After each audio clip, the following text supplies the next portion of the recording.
Hello അസ്സലാമു അലൈക്കും. ഇന്ന് ഞാൻ വന്നിട്ടുള്ളൊരു വേറൊരു ഇഫ്താർ റെസിപ്പി ആയിട്ടാണ് സിമ്പിളായിട്ട് ബീഫ് കൊണ്ട് ഉണ്ടാക്കുന്നത്. എങ്ങനെയെന്ന് നോക്കാം.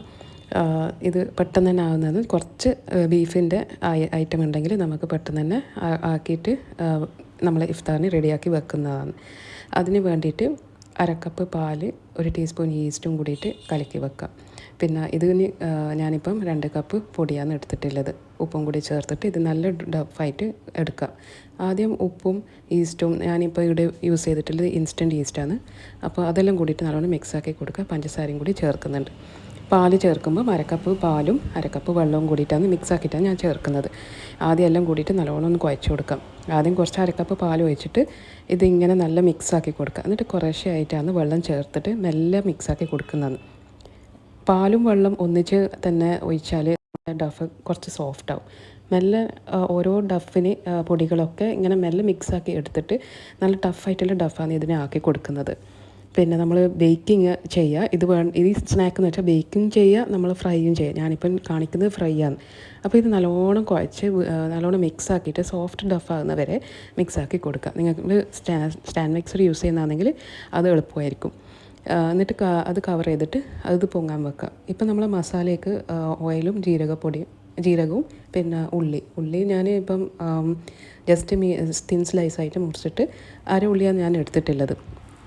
ഇതെല്ലാം കൂടിയിട്ട് നല്ലോണം വാട്ടി കൊടുക്കുക. ഇതിൻ്റെ കളർ മാറുമ്പോൾ ഇഞ്ചി വെളുത്തുള്ളിയും പച്ചമുളകൊക്കെ ചേർക്കുന്നത്.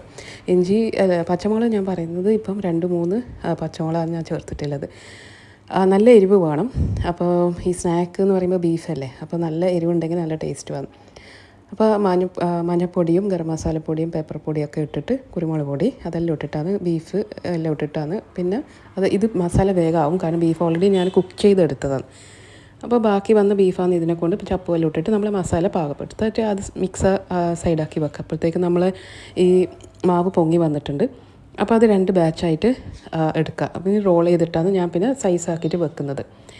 അപ്പോൾ ഇത് നല്ല ഡഫാണ്. അപ്പം സോഫ്റ്റ് അല്ലാത്തതുകൊണ്ട് ഇത് കുറച്ച് റോളാക്കിയിട്ടെല്ലാം പണിയെടുക്കാൻ കുറച്ച് പണിയുണ്ട്.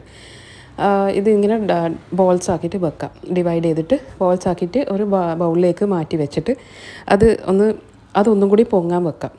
അപ്പോൾ ഇതിങ്ങനെ ഡഫാക്കി വെച്ചിട്ട് സെയിം ബൗളിലേക്ക് തന്നെ ഞാൻ മാറ്റി വെച്ചിട്ട് അത് കവർ ചെയ്ത് വെക്കാം. അപ്പോൾ ഓരോ ഡഫ് എടുത്തിട്ട് ഇതേപോലെ നമ്മൾ പെർഫെക്റ്റ് റൗണ്ട് അല്ല, ഇങ്ങനെ സ്ക്വയർ ഷേപ്പിലാണ് ഇത് എടുക്കുന്നത്.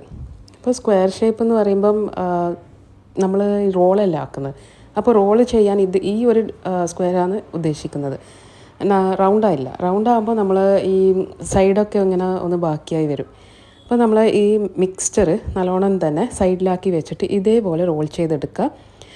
വേറെ നമ്മൾ ഈ പേസ്റ്റൊന്നും ഉപയോഗിക്കുന്നില്ല, കാരണം ഇത് മൈദ കുറച്ച് ടഫ് ഒരു ഹാർഡായിട്ട് ഉള്ളതുകൊണ്ട് ഇത് ഒട്ടിപ്പിടിക്കാൻ കുറച്ച് ഈസിയാണ്.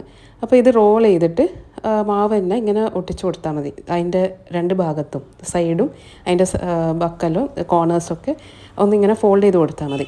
അപ്പോൾ നമ്മളെ ഡഫ് റോള് നല്ല നീറ്റായിട്ട് തന്നെ കിട്ടും. ഒന്നും ഈ പറയുന്ന പോലെ മൈദ വെള്ളത്തിൽ കലക്കിയിട്ടോ ആക്കിയിട്ടോ ഒന്നും ഗമ്മായിട്ട് ഉപയോഗിക്കേണ്ട ആവശ്യമില്ല.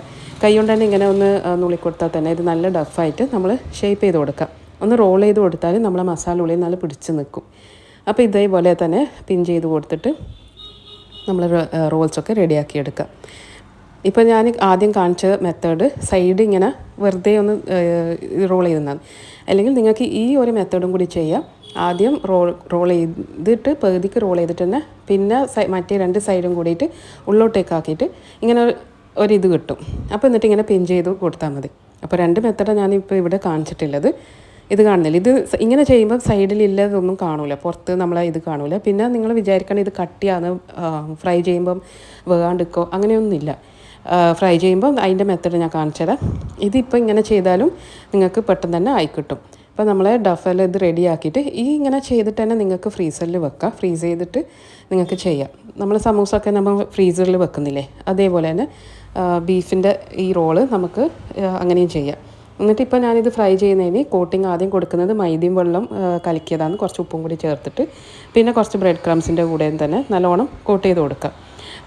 വേറെ പണിയൊന്നുമില്ല, സിമ്പിളായിട്ടാണ് ഇത് ചെയ്യുന്നത്. ഇത് റോൾ ചെയ്ത് കൊടുത്തിട്ട് ഡയറക്റ്റ് തന്നെ ഞാനിപ്പം ഓയിലാണ് ഫ്രൈ ചെയ്യുന്നത്. ഇവിടെ നമ്മൾ ശ്രദ്ധിക്കേണ്ടത് ഫ്ലെയിമിൽ ചെറിയ ഫ്ലെയിമിൽ വെച്ചിട്ട് വേണം ഇത് ചെയ്യാൻ വേണ്ടിയിട്ട്. കാരണം ഉൾഭാഗം അല്ലെങ്കിൽ വേകാണ്ടിരിക്കും. അപ്പോൾ നല്ലോണം ഇത് ചെയ്തിട്ട് ബ്രൗൺ ആകുന്ന വരെ നമുക്ക് ഇത് കുക്ക് ചെയ്തെടുക്കാം. ഈ ഒരു കളറ് ആയി വരണം. അപ്പോൾ മെല്ലനെ സ്ലോ ഫ്ലെയിമിൽ വെച്ചിട്ട്, മീഡിയം ടു സ്ലോ ഫ്ലെയിം, നന്ന ലോ അല്ല, പിന്നെ കുറച്ചൊരു മീഡിയം ഫ്ലെയിമിൽ വെച്ചിട്ട് സ്ലോലി ആയിട്ട് കുക്ക് ചെയ്തെടുക്കണം. പിന്നെ ഉൾഭാഗം നല്ല കറക്റ്റായിട്ട് തന്നെ വെന്ത് വരും. അപ്പം എല്ലാവരും ഇത് ട്രൈ ചെയ്യുക.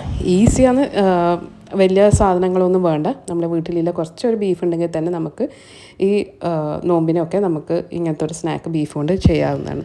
ഇതിന് വേണ്ടിയിട്ടുള്ള ഡിപ്പൊക്കെ ഞാനിങ്ങനെ കൊടുത്തിട്ടുണ്ട്. ഇതിപ്പോൾ സൗണ്ട് കേൾക്കുമ്പോൾ തന്നെ നല്ല ക്രഞ്ചിയാണ്, ഫ്രഷ് ആയിട്ട് തന്നെ കിട്ടുന്ന ഒരു സ്നാക്കാണ്. ആ സൗണ്ട് കേൾക്കുമ്പോൾ തന്നെ നമുക്ക് മനസ്സിലാവും എത്ര ക്രിസ്പി ആയിട്ടാണ് നമ്മളെ റോൾസ് വന്നിട്ടുള്ളത്. ഉള്ളിൽ നല്ല വെന്ത് കിട്ടിയിട്ടുണ്ട്. ഏകദേശം ഒരു ബ്രെഡിൻ്റെ ഒരു ടെക്സ്ചർ തന്നെ വന്നിട്ടുണ്ട്. പിന്നെ ഇത് മയോനൈസും കെച്ചപ്പും കൂടിയിട്ട് മിക്സ് ചെയ്തിട്ടുള്ള ഡിപ്പാണ്. അപ്പോൾ അതും കൂടി നിങ്ങൾക്ക് ചെറിയൊരു കപ്പിൽ ആക്കിയിട്ട് കുട്ടികൾക്കെല്ലാം കൊടുക്കാം. ഇത് ഡിപ്പ് ഉണ്ടെങ്കിൽ നല്ലൊരു ടേസ്റ്റുമാണ്, ബീഫല്ലേ. അപ്പം എല്ലാവരും ഇത് ട്രൈ ചെയ്തിട്ട് ഈ ഇഫ്താറിന് ഫീഡ്ബാക്ക് അറിയിക്കാം. ഈസി ആയിട്ട് ചെയ്യുന്നതാണ്. നിങ്ങൾക്ക് ഇതാക്കിയിട്ട് ഫ്രിഡ്ജിലും സ്റ്റോർ ചെയ്ത് വെക്കാം. എല്ലാവരും ഇതാക്കിയിട്ട് കമൻറ്റിൽ അറിയിക്കാം.